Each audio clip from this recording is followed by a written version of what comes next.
మీ పేరు మొదలు ఎస్ అనే అక్షరంతో మొదలవుతుందా? ఇంకా మీ జీవితంలో అన్ని ఎస్లెస్ అవుతాయి. మీకు ఈ 2026లో నూతనంగా గవర్నమెంట్ ఉద్యోగం కానీ, ప్రైవేట్ ఉద్యోగం కానీ, ఉద్యోగంలో అభివృద్ధి కోసం చూస్తున్నారా? ఖచ్చితంగా ఎస్ అనే అక్షరంతో పేరు మొదలై మీ పేరులో 6 అక్షరాలు ఉంటే ఎస్ అనే చెప్పవచ్చు. మీరు రుణ బాధల్లో కూడుకొని ఉన్నారా? ఎంత కష్టపడి సంపాదించినా డబ్బు మిగలడం లేదు. మానసికంగా అనూహ్యంగా ఆరోగ్య సమస్యలతో ఫ్యామిలీ డిస్టర్బెన్స్లో ఉన్నారా? అయితే ఆ సమస్యలన్నీ పూర్తవుతాయంటే ఖచ్చితంగా ఎస్ అని చెప్పవచ్చు.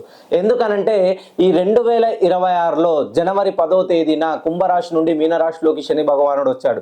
డిసెంబర్ 28వ తేదీన కర్కాటకం నుండి మిథునంలోకి గురుడు వచ్చాడు. ఎప్పుడైతే మకరంలోకి సూర్యుడు వచ్చాడో ఈ 3 గ్రహ మార్పిడి వలన ఎస్ అనే అక్షరంతో పేరు పెట్టుకున్న వాళ్ళకి అద్భుతంగా కలిసి రాబోతుంది.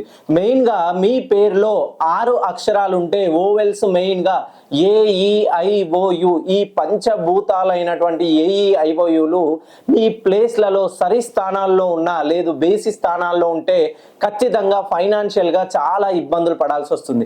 ఇది మిమ్మల్ని ఏదో భయభ్రాంతులకు గురి చేయడం కాదు. ఒక్కసారి మీ పేరు ఎస్ అనే అక్షరంతో మొదలై 6 అక్షరాలు ఉంటే అందులో ఓవెల్ స్థానాల్ని చెక్ చేసుకొని నాకు ఒకసారి మీ డేట్ ఆఫ్ బర్త్ మీ పేరును పంపించినట్లయితే ఖచ్చితంగా నేను ఇచ్చే కరెక్షన్తో మీ జీవితంలో మార్పు మొదలవ్వకపోతే ఈ శాస్త్రాన్ని నేను వదిలేస్తాను.